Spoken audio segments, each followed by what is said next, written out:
Welcome to Behind the Smile with Ash Butterss, a podcast designed to reveal the truth behind the masks we wear. Together, we look to demystify the human mind and its behaviours in relation to mental health, trauma, and addiction. My name's Ash, and I'll be your host as we uncover the real stories of people's pain and the steps they've taken to live a life of freedom in recovery. From sobriety to spirituality, join me each week as we uncover the reasons why people seek recovery and how their lives have changed by living one day at a time. Hello, everyone, and welcome back to another episode of Behind the Smile.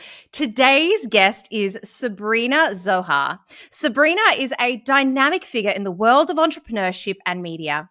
As the founder of Software, her sustainable apparel brand has garnered recognition in prestigious publications such as Forbes, Marie Claire, New York Times, Men's Health, Men's Journal, and more.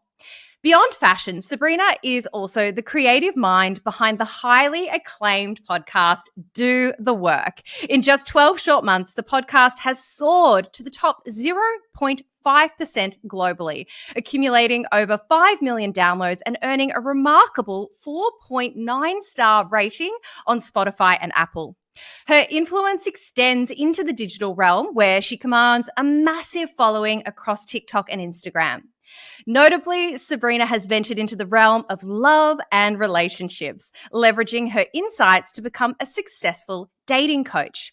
Her expertise has earned her features in prominent publications such as NBC, California Live, the LA Times, and The Drew Barrymore Show.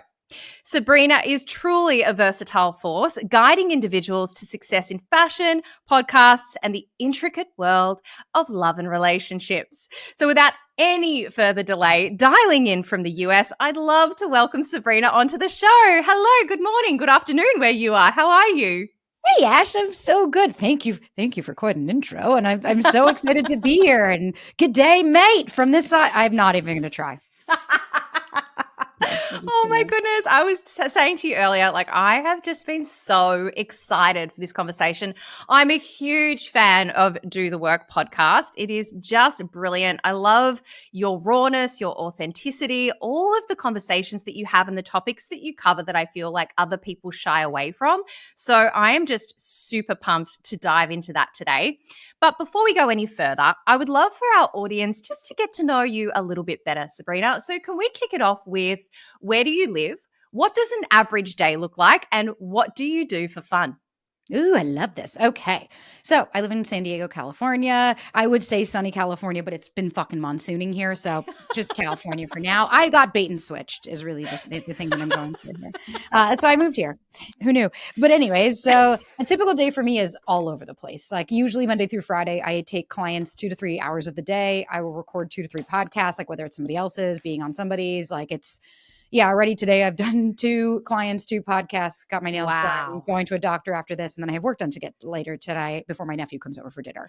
So my days are, it's like they've evolved because prior to this was business owner. I had a clothing company. And so I had a lot more flexibility and different scheduling and things. And now that I'm actually working with people one-on-one, creating content, I'm writing a book, there's so many fucking things. I'm doing 7,000 things. Every day is me trying to find time to eat, me trying to find time to work out, me trying to find time to talk to my partner that's not about work and just get through my day to day. Okay. So that sounds all really busy. Do you even have time for fun? I do. I make the time on weekends for sure. But honestly, even during the week, I schedule, we'll carve out time because my partner and I, so he works for my company now just because it got so insane. I needed the help and That's I could not afford anybody that does what he does in tech. So I'm very grateful. But we've made a commitment to each other because we'll catch ourselves at night, laying in bed talking, and then we wake up in the morning talking, and then on weekends we're doing stuff. So we've actually set parameters and boundaries during the week where we'll block out 2-hour blocks of we're going to go get lunch and remove ourselves from the house, or we're going to go walk the dog, or we're going to go get this done and go get returns done. We try to carve out time at the very least to connect with each other. And then for myself as well, I have to schedule in my workouts 2 weeks in advance. Yeah, and then same. Still be on my phone the entire time you're trying to lift. It's lots of fun. Yes, that reminds me, I was literally voice memoing someone on the cross trainer the other day, and they were like, Ash, seriously? And I was like, I don't think you understand. This is the only time I have right now to get back to you. Like, otherwise it's not going to happen. So I'm huffing and puffing as I'm sending them a message. But like, sometimes you've just got to make it work, right? But great for cardio too. Great for your heart rate. Like of like that's what they Exactly. make celebrities do. Like Beyonce has to go on the tread and talk. But I'm the same. Like my friend texted me and he was like, I need to catch you up. And I was like, all right, I got 15 minutes when I drive to my appointment. And Yeah. it's like the reason that I set such strict boundaries around my accessibility is because I am so sick and tired of the nonsense and the bullshit of like, we all have our phones in our hand. It's like, yeah, that doesn't mean you should have fucking access to me. Just because I have my phone in my hand doesn't mean that you deserve to be, that you're entitled to my time at any point. And so I have to create really strict boundaries where like, no, you can't just call me at any point or FaceTime me anytime you want. Like if we want to catch up, like we got to schedule, I got to make sure I have the time to show up for you and the bandwidth to have space for you. And I'm curious, when you're having those set times with your partner, is there a bit of a written or unspoken rule that you don't talk shop during that time? Sometimes I can sense Blurry. like I know. So like we have a hot tub in our community, which I love. And like I love tub time. And so that we started to realize we were going every day and we were like, because like at dinner, he would get really annoyed if we wouldn't sit at the table and we didn't have our like if if I had my phone next to me, he'd be like, this is our time.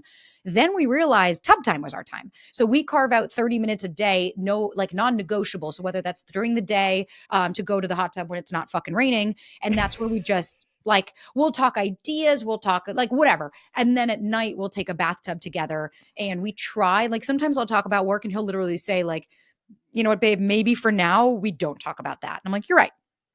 So I think it's important, especially when you work together. 100%. And cool that you can hold each other accountable and then not take that personally. Like it's always with the best intention. Totally. It's taken me a minute because like when you'll say that in my head, I'll go like, what, you don't care about what I have to say? And I'm like, well, yeah, it's okay if he doesn't. Like, that's all right. 100%. Oh my goodness. I'm so excited for this conversation. I can't keep echoing that enough. Now, Sabrina, when I reached out to you, I was explaining the format of the show, which is that I ask guests to bring in a photo from a time in their life where they were hiding behind a smile.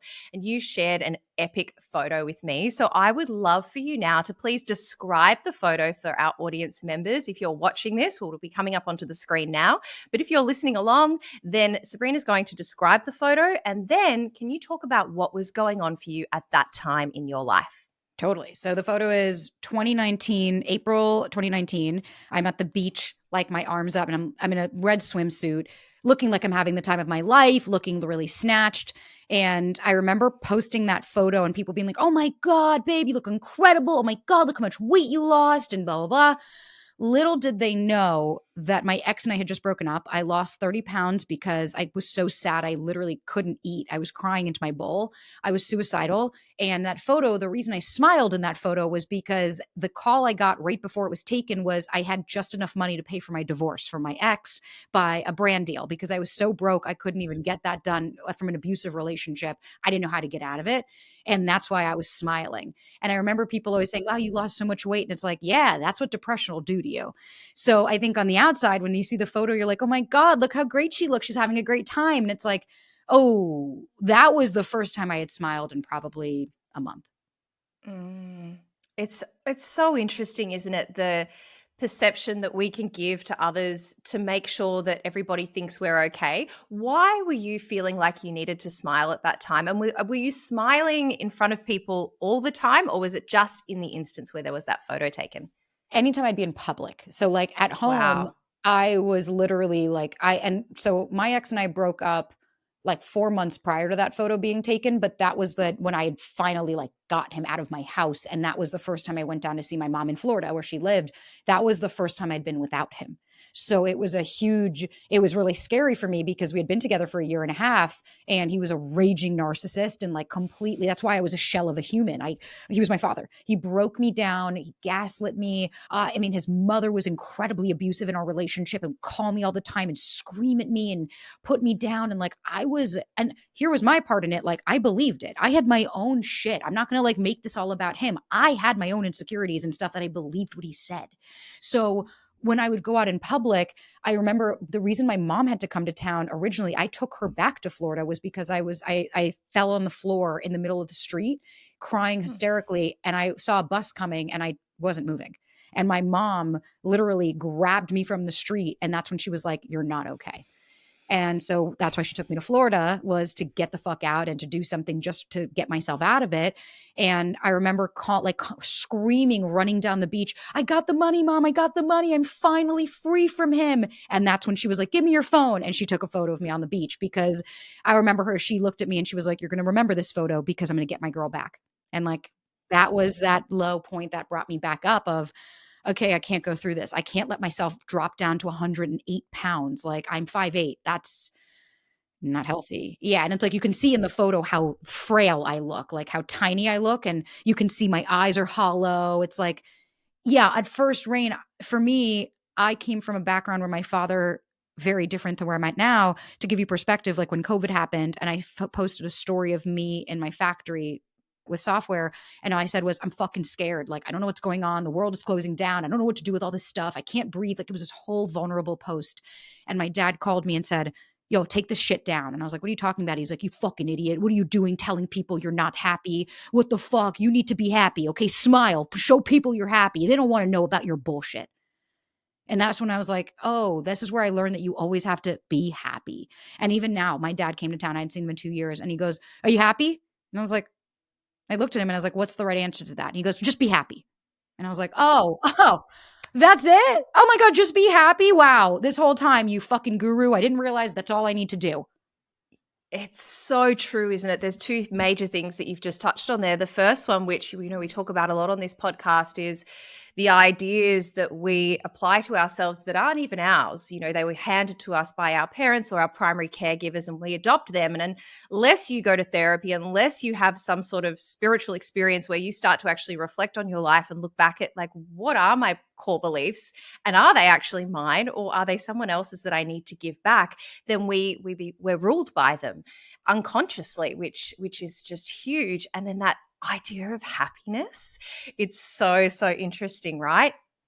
I have some friends who ask me the same thing. They're like, "Are you happy?"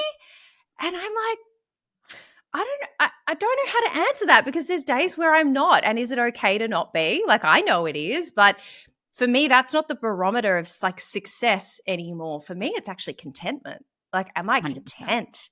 Like, am I okay in my body right now? And if the answer to that is yes, then it doesn't matter if maybe I'm content and a bit sad. Like, that's okay too. 100%. My mom would always say, she's like, "What's happy? Like, fulfilled? Are you fulfilled? Cool. Then, like, are you Yes. happy in your relationship?" And it's like, I don't know what metric to use to say yes or no, but it's like, am I fulfilled? Yo, yeah, my needs are met. Oh, okay, cool. That is a metric. And that's why I laugh. Like, my dad will do that. I'm like, it just shows how low his emotional intelligence is, to be like, you're just telling people, like, just be happy. Like, I don't know what's your problem. Why are you sad? And it's like, oh, right. Okay, cool. I guess, like, you're not a human. But I love what you said, validating your own experience to say, that's holding two conflicting thoughts. I can say, yeah, my life is great, but that doesn't take away the fact that I'm sad.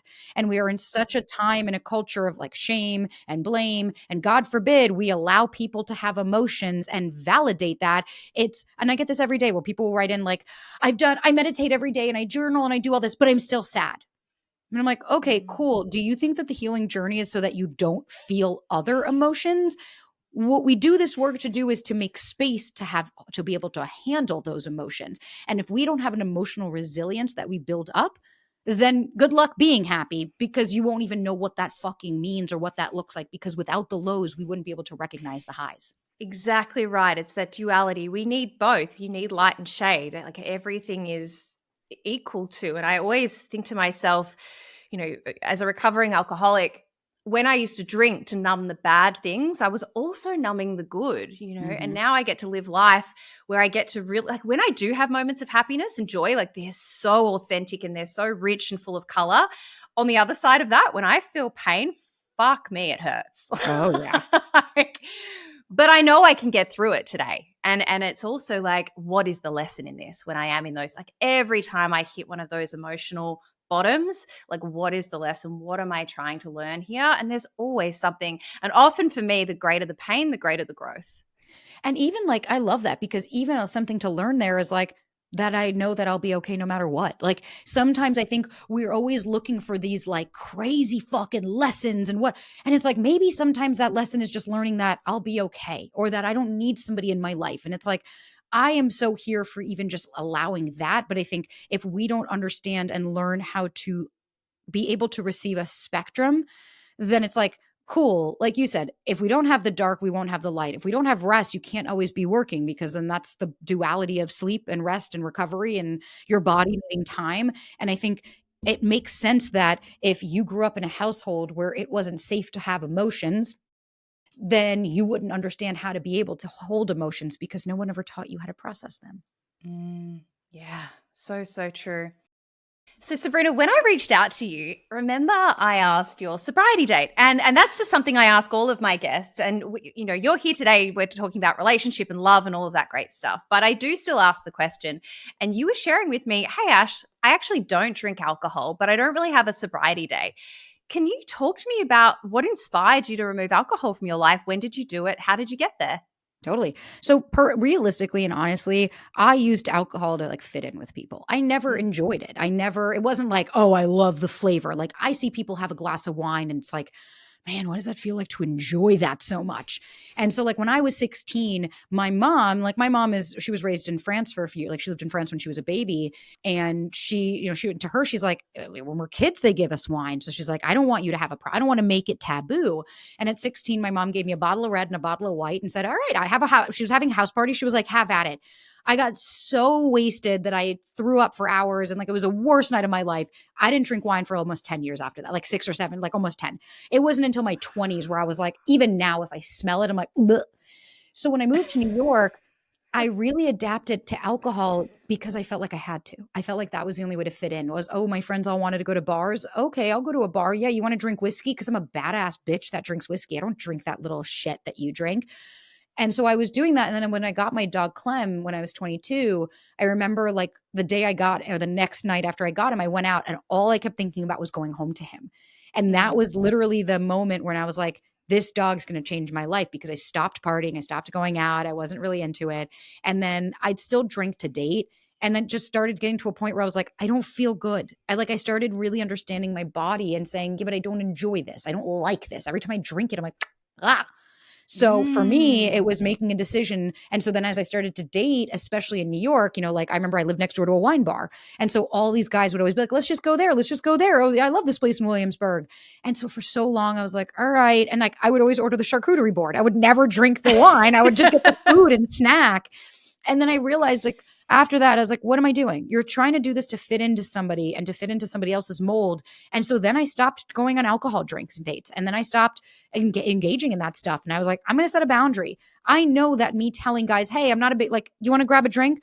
Not a big drinker, but would love to meet you. I'm either happy to get a mocktail or we can meet for a coffee. And that's why, like, what annoys me when I get these fucking cunty goddamn fucking coaches that are saying if a man takes you to coffee, that's low effort. It's like, excuse me, ma'am. What about a woman that would prefer that because I don't like alcohol? I don't want the mystique. I don't want lights and mystery and alcohol to judge the fact that this guy's a raging fucking narcissist that if I just spoke to him, I'd be able to pick up on that. Yeah, it's like, let's remove the bells and whistles and actually just see this person authentically. It's so funny you say that. My partner, we've been together for coming on to 2 years now. And like our first date was a walk because we're both sober alcoholics. Yeah. We did a hike. And it was like, and I remember like when he was like, listen, if we do well, we can go get dinner. And when we were done with the hike, he said, listen, I had a really great time. Do you want to get dinner? And I remember sitting in the car and I was like, when you're about to say no, and I was like, something in my gut. Okay, I'm going to make an admission. Okay. What really happened? I'm not even going to try to romanticize this. He knows this. I've told him this. Prior to when I first met my partner, like when we first matched, I wasn't interested in him. He wasn't my type. When I say a type, I have a fucking type. They all look the same. Even my mom, she's like, this is impressive. You found a carbon copy. It's truly a gift.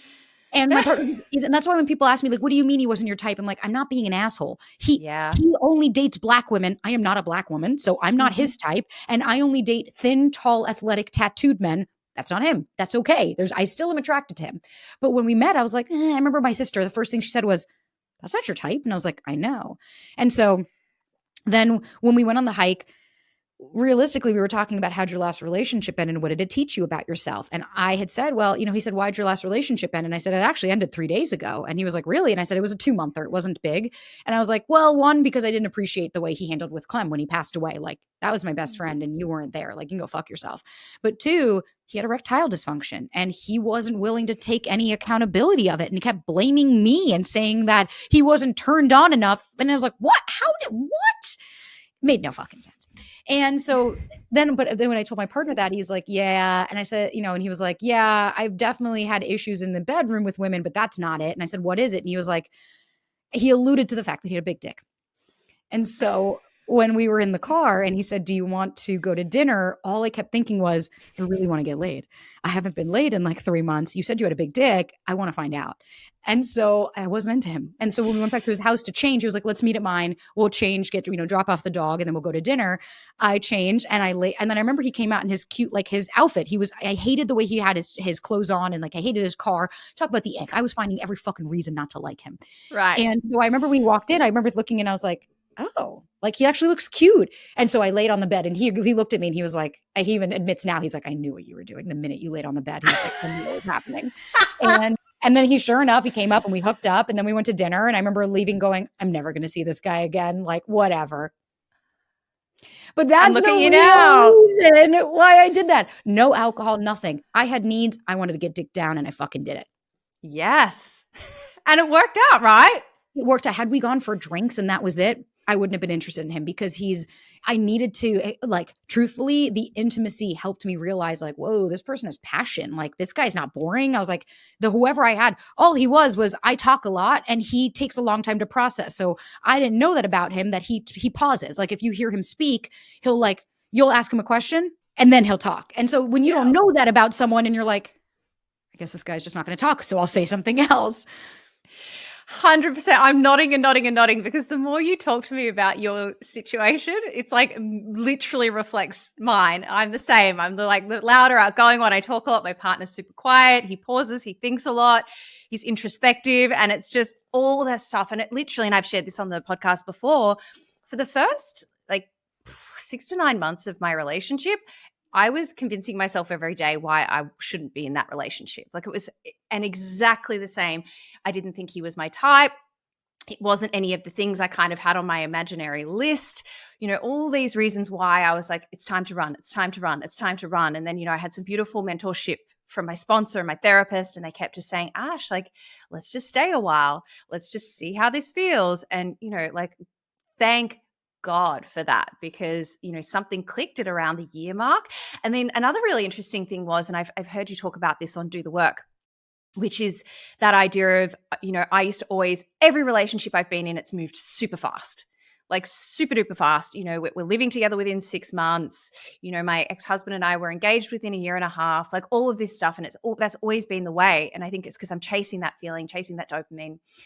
My partner, because he's really measured and really considerate, we didn't start living together until a year into this relationship. And again, thank goodness, I was learning how to move really slowly and we were uncovering things about each other in a nice, natural amount of time. And I think that's what's created the foundation for what is now the healthiest relationship I've ever been in.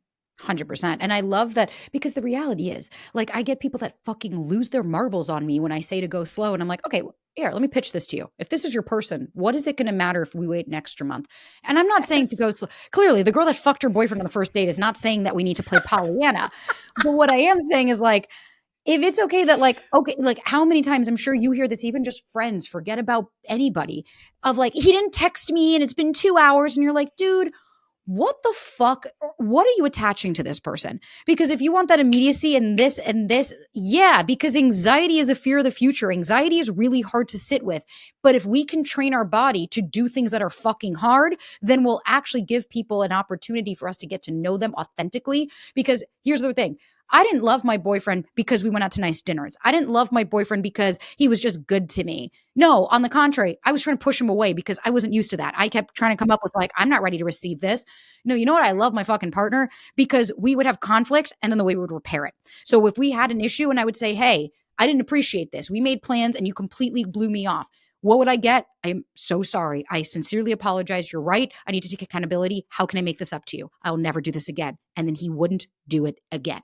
Because when he says it to this day, he's like, I love when you call me out because I love feedback. He's like, how am I supposed to know if I'm hurting you if you don't tell me? And I think 100%.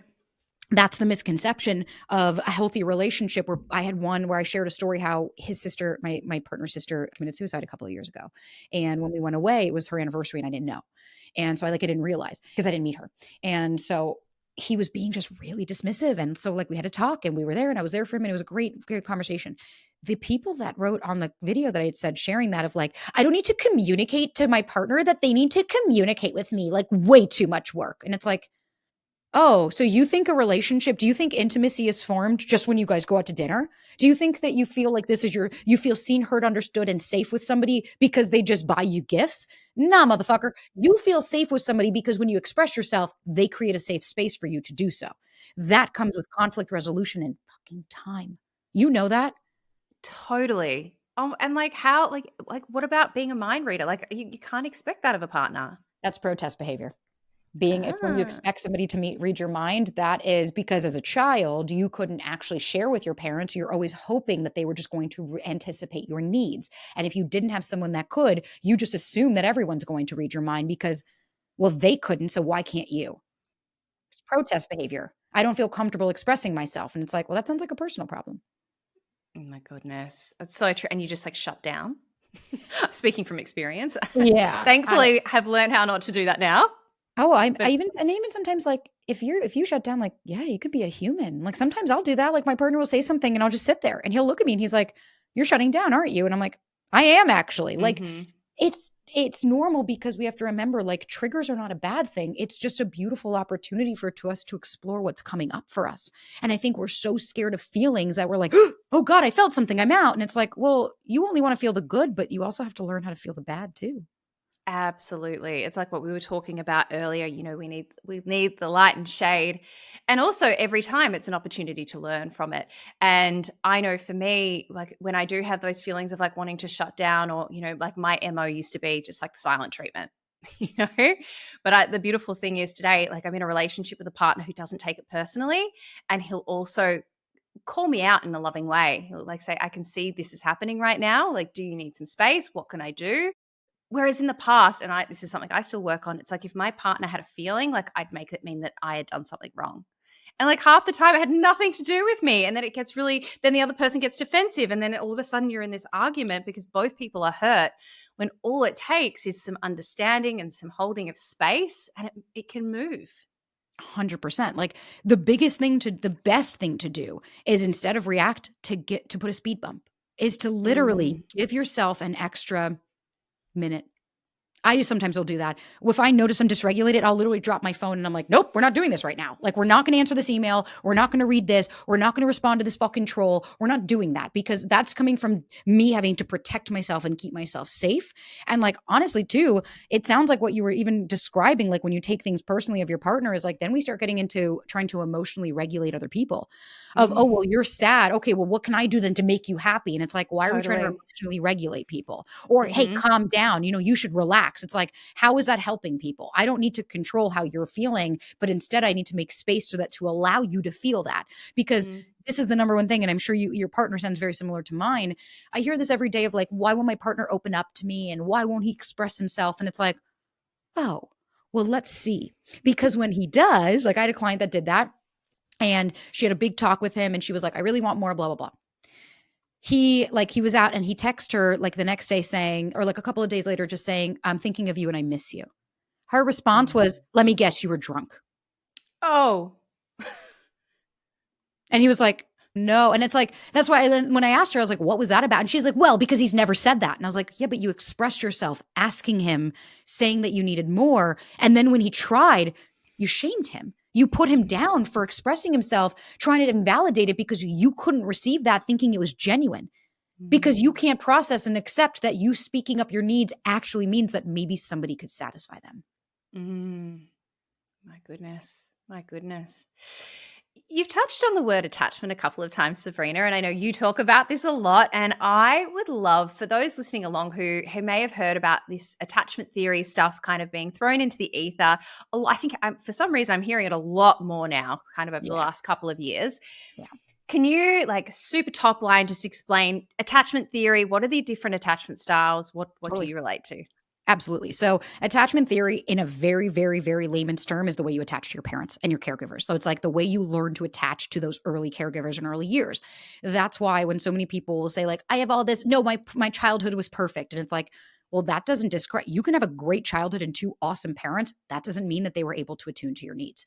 So there are four main, of course, there's all the, you know how it is with the fucking internet. There's all these amalgamations and people have made these different versions.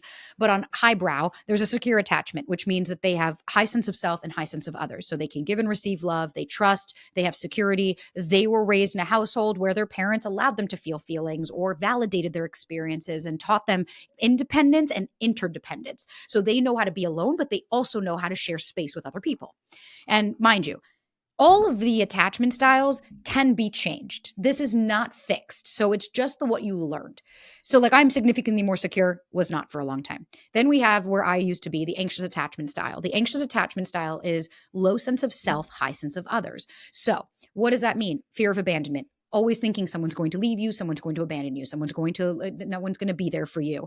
That doesn't necessarily mean your caregiver had to physically leave the house. That just means there was inconsistency shown in those early years. So you didn't know when you had someone or when you didn't. So you grew this anxiety and would attach to your caregivers, hoping that they weren't going to leave you. Then we have the polar opposite, the avoidant. The avoidant, low sense of others, high sense of self. So notice that that's where this trap ensues. What do they learn? Same fears. All of the attachment styles are fear of abandonment, fear of rejection, fear of like all of those things. They are scared of, having somebody reject them for who they are or leave them. But the avoidant attacher is somebody that's been so villainized because they're the type that shut down. They go inward. So like I have two siblings, me, my brother, and my sister. My sister is a bit more disorganized, if you will, which is the third one, or more my brother. But like when they go avoidant, my sister just literally shuts down. Her eyes gloss over and you can see it's not that she doesn't care. There's this common misconception of like the avoidant is the type that'll shut down or just walk out. No, what happened is in their very early developmental years, they were learned that when they have an emotion, they could lose somebody. So it's not safe for them to express themselves. Like my friend, she's super avoidant. And what happened? Her parents just worked a ton. And her parents are incredible people. But when she was little, they would always dismiss her and be like, I'm busy. So she learned, I can only take care of myself. They're not going to be there for me. Oh my God, when I come with a need, it's too much for them. So she learned perfectionism. So when she would get the accolades from them, it was because she did something great. So as an adult, everything was, if like her partner, they've been together, she for a while, if he didn't do everything exactly how she wanted, she would ridicule him. Well, that was a projection because that's how she was. That if she wasn't perfect, then we have the disorganized, low sense of self, low sense of others. That's its own kind of hell. That's the amalgamation when people say I'm anxious and avoidant. That doesn't mean with one partner I'm anxious, with one partner I'm avoidant. That literally means both. Those are people that had oftentimes abuse, because think of it, they're fearful of their caregivers, but they want the love. So if you go to your caregiver for love and then you get hit, so you want it, but you're scared. Those are those really, when I've dated a couple of guys like this, really intense push-pull, where like 1 minute they're all over you and then all of a sudden it's, no, I can't. And you're like, oh my God, this is fucking exhausting. That's their own internal hell. And the problem is, the reason that we know about attachment styles is so that we can learn about ourselves and we can learn how to heal. Now it's gotten hijacked and all of a sudden it's, this person's an avoidant, fuck this avoidant. It's like, I'm sorry. You can diagnose somebody now because this guy wasn't interested in you. All of a sudden he's an avoidant. Yeah. But this is an opportunity to like work on yourself, right? To identify where you sit in that. And then your podcast is called Do the Work, right? How does one do the work? I think, again, we're really similar. I was super anxious attachment. I had a lot of abandonment growing up as a child. And then I would fall in love with avoidance in particular. Oh, yeah. I've got this one ex who's been in and out of my life for years. And it's crazy. Like we would get together and then we'll split for 8 years and then come back into each other's lives and it'll get really messy and then split for another 8 years. And then we come back like literally like clockwork. And, the last time that happened was like really recent, like 2021. And I now see my patterns and my behaviors. But when I was in it, oh my goodness, it was so hard because I just kept like believing what he told me. And like you said this earlier, you said I own my part. And I truly believe that is so important to be able to look back at previous relationships and go, yeah, sure, he was this, and that, but I was complicit or I was doing X, Y, and Z. So how do we actually do the work to heal on these attachment styles? So, I mean, there's so many different steps. I think the first thing to remember is like awareness, an awareness around, okay, I think there's something going on. Perfect. Great. Yay. The second thing, because I mean, the anxious avoidant trap is a dance as old as time. The anxious person loves that the avoidant's more independent and they say, wow, how sexy. The avoidant loves that the anxious person's more open and engaging. But then as the anxious person goes closer for attention, the avoidant starts to feel, I'm losing my independence. So they remove themselves. Then the anxious wants more. It's that dance. They both need each other. Mm, They're both mm, codependent on each other because the avoidant needs the anxious in order for this dynamic to play out. Two anxious usually don't really go as well. Because one person, I get really turned off by highly anxious guys. I'm like, ugh, gross. mm, Two avoidance, they're not going to work out because neither one of them are going to move forward. So it's like mm. you need to have that dance. But when it comes to even just in general, when we're talking about healing these attachment styles, first we need to look at the awareness. Then we need to start understanding and just getting really, really clear about like what's happening in my body. So anytime this happens, being able to stop, like, so you get triggered, right? So let's use the age old thing of a fucking text message. You don't get the text from the person that you're dating and it's been 2 hours and you're fucking losing your marbles. So first off, we need to stop and say, oh my God, I'm dysregulated because your brain and your nervous system are going, they're not safe. They're only safe when they have that person. Because if you're going to attach to somebody, yeah, your brain's going to believe you're going to die without them. When you connect with a person, you can live with or without them because you're connected to them. So when you lose that connection, they're out of your life, right? On paper. So then let's say you didn't get the text. Cool. So my first question would be, great, what's happening in your body? Okay, I'm feeling dysregulated. Okay, I need to regulate my nervous system. So maybe you do 5 jumping jacks, or you do the shakes, or you grab a couple of ice cubes, you throw a sour candy in your mouth. Great. Then the next step, what's my trigger? What's happening in my body? Can I sit with this emotion for 3 minutes? And then starting to understand the narrative. What's going through my head? What are the thoughts that I'm having? How can I challenge these thoughts? Where did I learn this behavior from? How can I go back and reparent that version of me? That is the way that I personally have found the most success is by following just little steps like that. Because then what you start to understand is, oh, I learned this behavior from somewhere. So that means I can teach myself new behavior. And just understanding, where did you learn that love is that you expressing yourself means that you're going to lose somebody? Well, when I was a Mm. kid, my dad would hit me. Great. So now you're projecting, your amygdala is going, this guy's dad, do the same stuff. Well, but now we need to put some space in there to recreate new neural pathways and start to create new realities in our brain. That takes time. Thank you so much for sharing that. That is like such a beautifully simplified way of actually just being able to stop in the moment. I think practicing that pause, that space right in between the response and the reaction, and just being able to like go in and look at our internal conditioning and go like you said, am I dysregulated and what can I do just to come back into the moment, and then like actually question the conditioned thought is so powerful. So thank you so much for that, Sabrina. It sounds crazy, but the last 37 and a half minutes has gone so quickly, and we are on a short time here today. So I want to make sure that I am able to ask you this final question.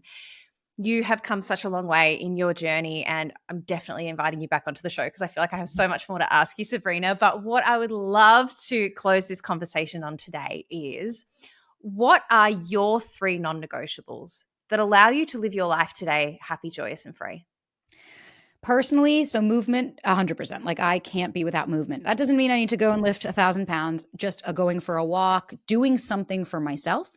The second non-negotiable that I kind of have for myself is open and honest communication. I refuse to have anybody in my life where I'm scared to say how I feel. And so that's non-negotiable. If I don't feel safe to express myself, then that means that this is not going to happen for me. And another one I think for me is prioritizing sleep. For so many years when I lived in New York, it was the hustle and the grind. And if you have too much time, then you're not doing it right. And now more than ever, I'm like, fuck off. If I'm not in bed by 8:30, I am going to be shit to anybody else. And that is a huge priority for me to make sure that I put myself first and that I show up authentically for everybody else. I love that. I say to my clients, like, I'm a major sleep geek because for me, like, sleep is the foundation to everything. And if my sleep isn't healthy, then I'm not healthy, like whether that's emotionally, spiritually, mentally, like it's just such a pillar to enable me to be able to show up in the world that I want to, the way I want to show up. So thank you so, so much for sharing that. Sabrina, this has been such a phenomenal conversation. If people want to find out more about you, where can they go? Totally. Thank you so much for having me. I am at Sabrina.Zohar on TikTok and Instagram, and then Do the Work podcast on Instagram or on Spotify if you want to listen to the podcast or wherever the fuck podcasts are found.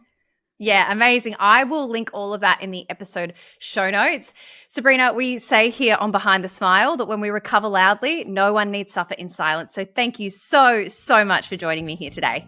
Thank you for having me, and thank you for what you're doing, because I think, first of all, you're fucking phenomenal podcast host, but I think being able to shed reality on a lot of the bullshit is really welcome. So I'm beyond honored to even be here. Oh, thank you, gorgeous. I'll chat to you soon. Bye.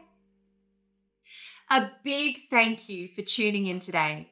If you'd like to support the show, you can do so by clicking the subscribe button and leaving a review. Every review helps this podcast become more discoverable, meaning more people can hear these stories of strength and hope. Together, we will continue to remove the stigma around mental health, trauma, and addiction. Remember to reach out to those you care about, and I'll see you next time.